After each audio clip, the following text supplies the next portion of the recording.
Between the 8th and 14th centuries, while much of the world slumbered in darkness, a magnificent civilization arose that would forever change human history.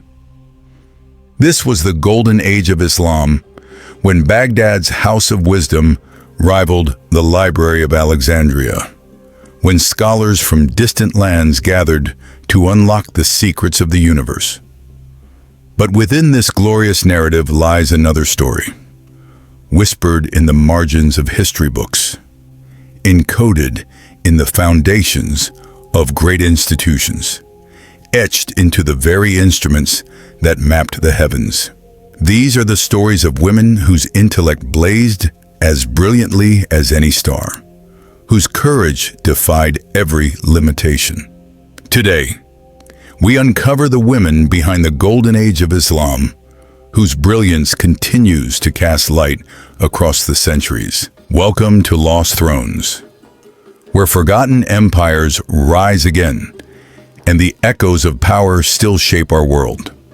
Every story here uncovers a lost chapter of history, a tale of ambition, glory, and downfall. If you enjoy exploring the mysteries of the past, don't forget to like this video and join us on our journey through the rise and fall of thrones. Chapter 1. The Scholars. In the bustling city of Fez, Morocco, in the year 859, something extraordinary happened. Fatima al-Fihri, daughter of a wealthy merchant, inherited considerable wealth when her father passed away. What she did next would echo through the millennia. Instead of using her fortune for personal comfort, Fatima founded the University of Al-Qarawiyyin, now recognized by UNESCO and Guinness World Records as the oldest continuously operating degree-granting university in the world. This wasn't just a building. It was a revolutionary vision where knowledge would be systematically organized and transmitted across generations. Fatima personally oversaw the construction, fasting throughout the entire building period as an act of devotion. The university complex included a magnificent mosque, a library housing countless manuscripts, and learning spaces designed to foster intellectual exchange. The curriculum encompassed religious sciences, grammar, logic, medicine, mathematics, and astronomy. Imagine standing in that courtyard for a moment. The scent of ink and parchment, the murmur of scholarly debate, the turning of pages that would shape civilization for centuries to come. This was Fatima's gift to humanity, but she wasn't alone. Throughout the Islamic world, women engaged deeply with scholarship. Historical records reveal that women attended lectures, participated in discussions, and even taught male students. Fatima bint al-Hassan, a renowned 12th century Hadith scholar, commanded such respect that male scholars traveled great distances to study under her. Her expertise was so exceptional that prominent scholars of her time sought her certification. Then there was Sutayda al-Mahamali, a brilliant mathematician and legal scholar in the 10th century Baghdad. She solved equations that baffled her contemporaries while excelling in Arabic literature and Islamic jurisprudence, embodying the interdisciplinary spirit of the era. These women weren't merely participants. They were essential links in chains of knowledge that stretched across continents and centuries. In the Islamic scholarly system, certification required direct student-teacher relationships. Women served as crucial connectors in these chains. The homes of educated women often became informal centers of learning. Wealthy women sponsored scholars, providing resources for research and writing. This patronage enabled countless intellectuals to dedicate themselves fully to their pursuits. Libraries established by women dotted the Islamic world. These repositories contained religious texts, philosophy, science, medicine, and literature from various civilizations. Women also served as transmitters of poetry, memorizing thousands of verses that preserved the literary heritage of their culture. The educational networks connecting scholars across the Islamic world included women as both teachers and students. A scholar might study in Cairo, then travel to Damascus to learn from a female authority, then proceed to Baghdad for further instruction. This intellectual cosmopolitanism defined the Golden Age, and women were integral to this exchange. Chapter 2. The Scientists and Innovators. While scholars preserved wisdom, innovators pushed the boundaries of human understanding. In 10th century Aleppo, Syria, a woman named Maryam al-Astrolabi, literally Maryam the astrolabe maker, was creating instruments that would guide sailors across oceans and help astronomers chart the heavens. The astrolabe was one of the most sophisticated scientific instruments of the pre-modern world. Creating one required mastery of mathematics, astronomy, and metalworking.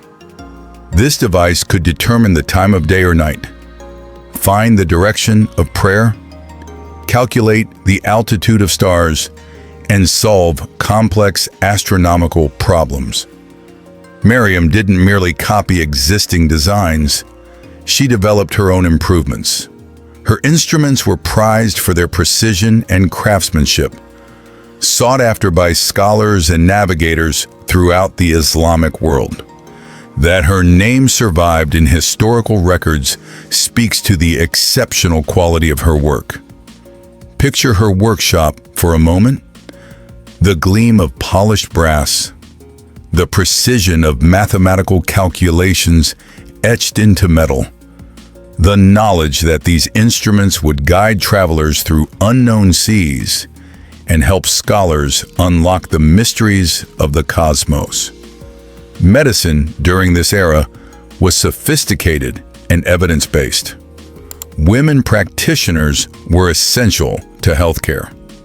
They treated patients, compounded medicines, and contributed to medical knowledge. Medical texts describe detailed anatomical understanding, surgical procedures, and pharmaceutical preparations. Women's participation meant female patients could receive proper care while maintaining cultural norms. Historical accounts mention female surgeons performing complex procedures, midwives with advanced obstetric knowledge, and women specializing in ophthalmology. The hospitals of Baghdad, Cairo, and Damascus employed female medical staff working alongside male colleagues. In chemistry, women's contributions are documented, though often anonymously. Preparing medicines, perfumes, and dyes required sophisticated chemical understanding. Women in these fields mastered distillation, crystallization, and chemical reactions. Paper manufacturing, which revolutionized how knowledge spread, involved complex chemical processes. Women participated in paper production, contributing to an industry that made mass book production possible and facilitated intellectual flourishing. Agricultural innovation also benefited from women's expertise. Cultivating new plant varieties, developing irrigation techniques, and improving food preservation often occurred where women's knowledge was central. Botanical gardens serving aesthetic and scientific purposes sometimes received patronage from wealthy women. Mathematics saw women's participation as both learners and practitioners. Women studied geometry, algebra, and arithmetic, skills that were practical necessities for architects, merchants, and astronomers. Innovation emerged from collaborative networks. Women were nodes in these networks, contributing observations, techniques, and insights that advanced collective understanding of the natural world. The preservation of ancient knowledge, particularly Greek scientific texts, was crucial. The translation movement bringing Greek, Persian, and Indian scientific works into Arabic involved scribes, editors, and sponsors. Women participated in this massive undertaking that preserved scientific knowledge for future generations, including eventually medieval Europe. Chapter 3. The Artists and Patrons. Beyond scholarship and science lies artistic expression, where creativity and cultural identity interweave. Women wielded profound influence over the artistic landscape, shaping aesthetic sensibilities through multiple mediums. Poetry held supreme importance in Arabic culture, considered not merely entertainment, but a repository of linguistic beauty and cultural values. Women poets created verses exploring love, loss, wisdom, and spirituality with linguistic sophistication that commanded respect. Walida bint al-Mustakfi, an 11th century Andalusian princess and poet, established a literary salon in Córdoba that became a gathering place for the intellectual elite. Her poetry was bold and innovative, challenging conventions while demonstrating masterful command of poetic forms. She engaged in poetic exchanges with prominent male poets, matching them verse for verse. Women's poetry wasn't confined to domestic themes. Female poets wrote about politics, philosophy, nature, and spirituality. Their works were memorized, recited, and anthologized alongside those of male poets. The survival of their poetry through centuries testifies to its quality. Calligraphy reached extraordinary heights during this era. While specific female calligraphers are less documented, literacy among elite women was common. The manuscripts preserving knowledge were products of collaborative efforts that included female scribes and illuminators. Manuscript illumination transformed books into objects of extraordinary beauty.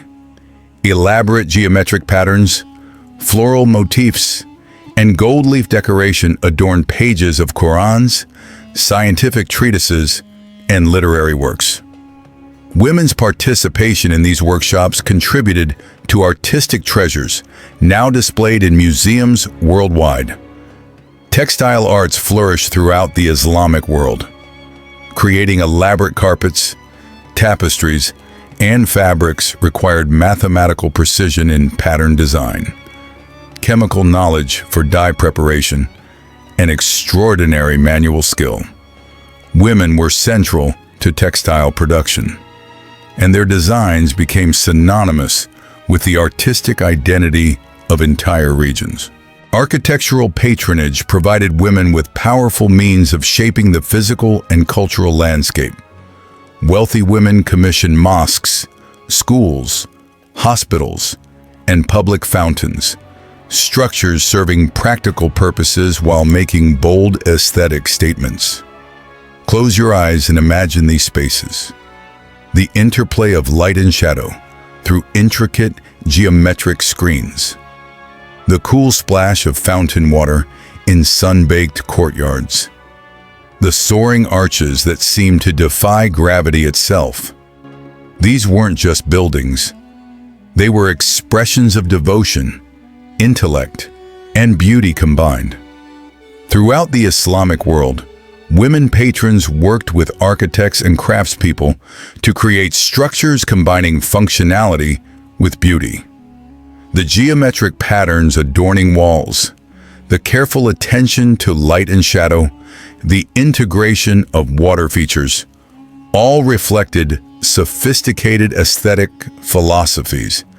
By funding public structures, women contributed to community welfare while ensuring their place in historical memory. Many structures bear inscriptions commemorating their female founders, ensuring future generations would know who made these gifts possible. The culinary arts represented another domain where women's creativity flourished, developing new dishes, refining cooking techniques, and creating elaborate feasts required sophisticated understanding of flavors and ingredients. Cookbooks from this era reveal complex recipes demonstrating high culinary sophistication. Gardens represented an art form combining aesthetic sensibilities with botanical knowledge.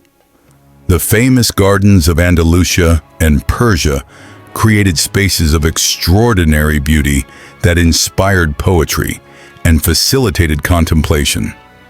Women's involvement in garden design shaped environments that influenced artistic and intellectual culture. The patronage system itself enabled flourishing. Wealthy women who sponsored artists, poets, scholars, and craftspeople made it possible for talented individuals to develop their skills and create lasting works. Without this support, many achievements we associate with the Golden Age might never have occurred. Chapter 4: Legacy and Reflection.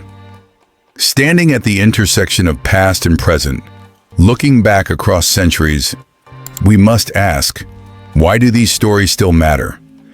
The answer lies in what they reveal about human potential and the conditions that enable civilizations to flourish. The women we've encountered weren't anomalies. They were participants in a civilization that, despite its limitations, created spaces where knowledge, creativity, and innovation could flourish. Consider what it took for Fatima Al-Fihri to found a university operating continuously for over 11 centuries. It required social structures recognizing her right to use her inheritance as she chose. It required architects willing to work under her direction. It required a community valuing education enough to support such an institution. Her achievement emerged from a particular historical moment when various factors aligned: political stability, economic prosperity, cultural values emphasizing knowledge, and social structures permitting female agency in certain domains. The scientific contributions of women like Maryam al-Astrolabi show us that innovation doesn't respect arbitrary boundaries. When societies create pathways for diverse minds to engage with questions about our world, progress accelerates. The artistic and cultural contributions reveal another truth. Culture isn't passively received, but actively created by all members of society. The poetry, architecture, and artistic traditions defining the Islamic Golden Age emerged from creative efforts of numerous individuals, including women whose work shaped cultural identity. Yet we must acknowledge the silences in historical records. For every woman whose name we can document, countless others contributed in ways that left no written trace. We likely know only a fraction of women's actual contributions. This should inspire curiosity about what remains hidden and prompt us to value diverse forms of contribution. The teacher who inspires a student, the parent who nurtures curiosity, the community member who preserves traditions, all contribute to civilization's advancement, even when their names don't appear in history books. For young people seeking their own paths in scholarship, science, or art, these stories offer powerful counter-narratives to limiting beliefs. Throughout history, when opportunities existed, women seized them with the same passion for knowledge and excellence as their male counterparts. The Islamic Golden Age eventually waned, brought low by political instability, economic decline, and destructive invasions. The knowledge preserved during this era migrated to Europe, helping spark the Renaissance and eventually the scientific revolution. Women's contributions thus became threads in the larger tapestry of human intellectual progress. As we reflect on this history, we might ask what our own era will be remembered for centuries hence. Will future historians see a civilization that fully embraced human potential? Will they find evidence of all people contributing at the highest levels? Will they see conditions created for everyone to flourish? The women of the Islamic Golden Age left us more than individual achievements. They left a vision of what becomes possible when societies invest in education, value knowledge, support creativity, and allow diverse participation. Civilization advances through the contributions of all its members, and limiting participation diminishes us all. Our journey through forgotten corridors of history comes to a close, but the stories we've uncovered continue to resonate across the centuries. These women, architects of knowledge, pioneers of science, creators of art, stand as eternal witnesses to human potential unleashed. Their achievements challenge us to examine our assumptions, question our limitations, and imagine more expansive futures. If these stories have moved you, share them. Let these names, so long overshadowed, find new life in our collective memory. Every share, every comment, every conversation sparked represents a small act of historical justice. Which story resonated most deeply with you? Was it Fatima al-Fihri's educational vision that still shapes lives today? Maryam al-Astrolabi's technical mastery that guided travelers? The poets whose words defied conventions?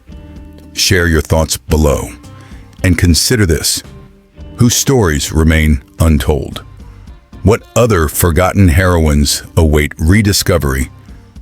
Perhaps our next journey will explore brilliant women of another civilization, another era, another corner of human achievement that history has overlooked.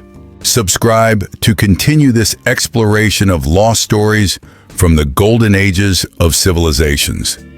Together, we'll excavate buried treasures of human achievement and ensure that future generations inherit a more complete understanding of where we came from and what we're capable of achieving. The past lives in every institution, every scientific instrument, every poem, every building that survives from those extraordinary centuries, and it lives in us, in the choices we make about whose stories to tell, whose achievements to celebrate, and what kind of future we wish to create. Thank you for joining this journey through time. Until we meet again to uncover more hidden histories, remember, the pursuit of knowledge knows no boundaries. The creative spirit respects no limitations, and human potential, when given the chance to flourish, illuminates the world in ways that transcend time itself.